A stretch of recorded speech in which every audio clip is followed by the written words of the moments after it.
नमस्कार विद्यार्थी मित्रांनो, वाढ आणि विकास या टॉपिक वरती आपण हा चौथा व्हिडिओ बनवतोय। या व्हिडिओमध्ये आपण विकासाचे जे काही पैलू आहे, ज्याला विकासाची अंगे किंवा विकासाची क्षेत्रे असं सुद्धा म्हटलं जातं, त्याविषयी आपण माहिती घेऊया। बघा, विकासाचे पैलू यांनाच इंग्रजीमध्ये डोमेन्स ॲस्पेक्ट्स ऑफ डेव्हलपमेंट असं सुद्धा म्हटलं जातं। आता ही जी काही विकासाची अंगे आहेत तर त्यांना आपण कसं अभ्यासतो, तर त्याचे आपण काही भाग केलेले आहेत आणि त्या भागांमध्ये आपण त्याचा अभ्यास करतो। तर आपण त्याचे भाग का केले, कारण की जर बाल विकासाचा एकत्रित अभ्यास करायचा झाला तर हा अभ्यास खूप मोठा आहे आणि मग हा अभ्यास आपल्याला समजायला सोपा व्हावा, सुलभ व्हावा। त्याचप्रमाणे हा अभ्यास आपल्याला क्रमाने करता यावा, हा अभ्यास आपल्यासाठी सोयीचा व्हावा, म्हणून आपण काय केलेलं आहे की जी काही विकासाची क्षेत्र आहे त्या विकासाच्या क्षेत्रांमध्ये हा जो काही अभ्यास आहे तो आपण विभागला आहे। बघा, आता विकासाचे जे पैलू आहे त्याच्यामध्ये शारीरिक पैलू, कारक पैलू, बोधात्मक पैलू, भाषिक पैलू, सामाजिक पैलू, भावनिक पैलू, नैतिक पैलू किंवा नैतिक विकास असे त्या ठिकाणी 7 घटक त्याच्यामध्ये समाविष्ट आहे। कुठली कुठली 7 विकासाची अंग आहेत, तर शारीरिक, कारक, बोधात्मक, भाषिक, सामाजिक, भावनिक, नैतिक विकास अशी 7 अंगे आपल्याला विकासाची सांगता येतील किंवा 7 विकासाचे पैलू आपल्याला सांगता येतील। बघा, हे 7ही घटक जे आहेत त्यांचा अभ्यास जरी आपण स्वतंत्र करत असलो तरी ही 7ही क्षेत्र एकमेकांशी निगडित आहेत आणि ही जी क्षेत्र आहे या क्षेत्रांचा एकमेकांवरती परिणाम हा त्या ठिकाणी होत असतो। आता आपण एक एक करून प्रत्येक जे काही क्षेत्र आहे, अंग आहे किंवा आपण त्याला पैलू म्हणतो ते बघूया। बघा, पहिला आपण बघूया शारीरिक विकास। बघा, शारीरिक वाढ व विकास हे शरीराचा व विविध अवयवांचा विकास याच्याशी संबंधित आहे। शरीराच्या प्रमाणबद्धतेतील बदल, वेदनेंद्रियांच्या क्षमतेचा विकास, शरीरातील विविध संस्थांचा विकास या सर्वांचा शारीरिक विकासात समावेश होतो। मग जेव्हा आपण बालकाचा शारीरिक विकासाचा अभ्यास करतो तर त्याच्यामध्ये आपण कुठल्या कुठल्या गोष्टींचा अभ्यास करत असतो, तर बघा त्याच्यामध्ये जे काही बालकाचं जे काही शरीर आहे त्या शरीरामध्ये, त्या शरीराच्या प्रमाणबद्धतेमध्ये जे बदल होतात, त्याचे जे काही वेदनेंद्रिय आहे त्याच्यामध्ये पंचेंद्रियांचा सुद्धा समावेश होतो, त्यांचा क्षमतेचा विकास कसा होतो याचा अभ्यास आपण शारीरिक विकासामध्ये करत असतो। त्याचप्रमाणे शरीरातील ज्या विविध संस्था आहेत, संसर्जन संस्था असेल, बरोबर, मज्जा संस्था असेल, या जे काही शरीरातील विविध संस्था आहे या संस्थांचा विकास कसा होतो या सगळ्या गोष्टींचा अभ्यास आपण शारीरिक विकासामध्ये करत असतो। आता जो काही शारीरिक विकास आहे या शारीरिक विकासाचा जो काही परिणाम आहे तो बालकाच्या वर्तनावरती होत असतो। हे महत्त्वाचं आहे, लक्षात ठेवा की जो काही बालकाचा शारीरिक विकास होतो, ज्या पद्धतीने बालकाचा शारीरिक विकास होतो त्या शारीरिक विकासाचा प्रत्यक्ष व अप्रत्यक्ष परिणाम हा बालकाच्या वर्तनावरती होत असतो। सर्व बालकांमध्ये शारीरिक विकासाचा परिणाम होतो। त्यानंतर बघा, सर्व बालकांमध्ये शारीरिक विकास सारख्याच पद्धतीने होतो। हे महत्त्वाचं आहे, बघा परीक्षेत विचारलं जाऊ शकतं तुम्हाला ऑप्शन मध्ये की सर्व बालकांमध्ये शारीरिक विकास सारख्याच पद्धतीने होतो, फक्त जो काही विकास होत असतो तो प्रत्येकामध्ये त्याचा जो वेग असतो तो वेग वेगवेगळा असतो। म्हणजे काही मुलांमध्ये शारीरिक विकासाचा वेग हा जास्त असू शकतो, त्यांचा शारीरिक विकास हा इतरांपेक्षा लवकर होऊ शकतो। काही बालकांमध्ये शारीरिक विकासाचा वेग कमी असतो, त्यांचा शारीरिक विकास हा इतर बालकांपेक्षा मंद किंवा हळू होऊ शकतो। त्याचप्रमाणे प्रत्येक अवस्थेतही विकासाचा वेग वेगवेगळा असतो। शारीरिक विकासाच्या जे काही अवस्था आहे त्या अवस्थांमध्ये सुद्धा जो वेग असतो, विकासाचा वेग हा सुद्धा वेगवेगळा असतो। पुढे आपल्याला अवस्था बघायच्या आहेतच। तर मग जो काही शारीरिक विकास आहे त्याच्यामध्ये आपण जे महत्त्वाचे मुद्दे बघितले ते म्हणजे की शारीरिक विकास जो आहे त्याचा परिणाम हा बालकांच्या वर्तनावरती होत असतो। शारीरिक विकास हा सर्व बालकांमध्ये सारख्याच पद्धतीने होतो। परंतु तो जो काही विकासाचा वेग आहे तो प्रत्येकामध्ये वेगवेगळा असतो आणि जी प्रत्येक अवस्था आहे त्या बालकाच्या प्रत्येक अवस्थेमध्ये विकासाचा वेग हा वेगवेगळा असतो। त्यानंतर पुढे आपल्याला बघायचं आहे कारक विकास। बघा, कारक विकास कशाला म्हणायचं तर कारक विकास हा शरीरातील जी स्नायू आहे त्या स्नायूंच्या विकासाशी संबंधित आहे।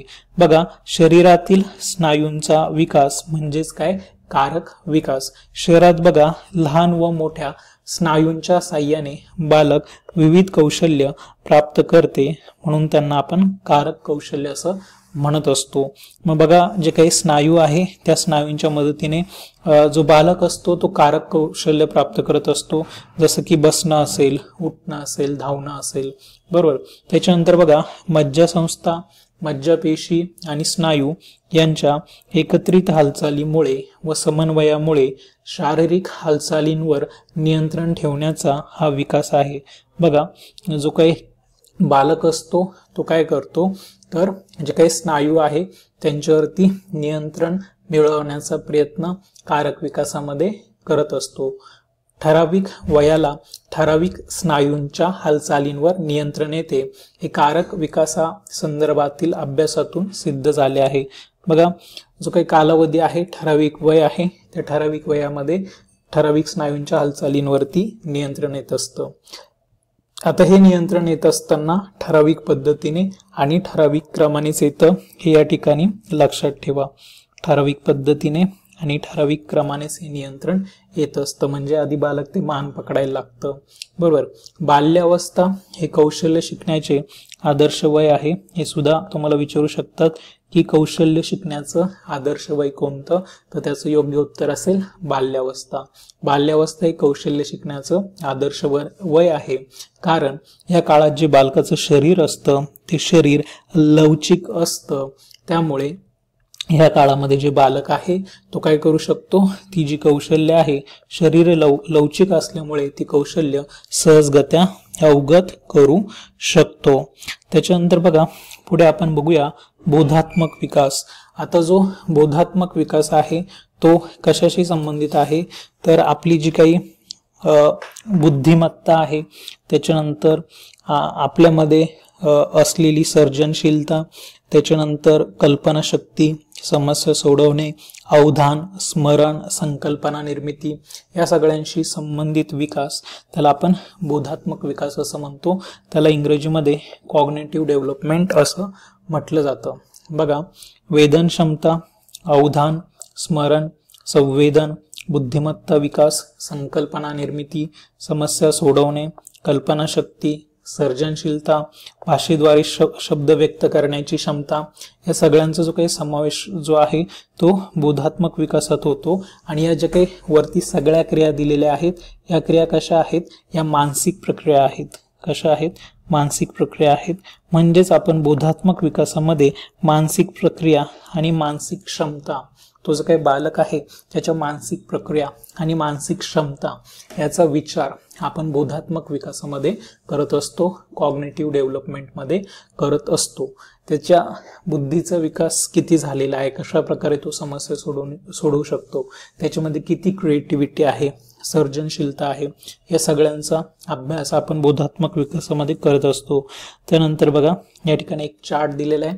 या चार्टमध्ये तुम्हाला आपण जे जे काही अभ्यासतोय विकासाचे पैलू, तर ते सगळे तुम्हाला छान त्या ठिकाणी एक्सप्लेन केलेले आहेत। हा चार्ट तुम्ही बघून घ्यायचा आहे। त्याच्यानंतर आता आपल्याला पुढे बघायचे भाषा विकास, यालाच इंग्रजीमध्ये लँग्वेज डेव्हलपमेंट असं म्हटलं जातं। बघा, भाषा हे संप्रेषणाचं म्हणजे संवादाचं म्हणजेच कम्युनिकेशनचं माध्यम आहे। आपले विचार आणि मनातील भाव शब्दात प्रकट करण्यासाठी भाषेची मदत होते। बघा, संप्रेषणाची म्हणजे कम्युनिकेशनची विविध रूपे असतात। बघा, संप्रेषण शाब्दिक संप्रेषण असू शकतं, त्याच्यानंतर अशाब्दिक असू शकतं, बरोबर ना।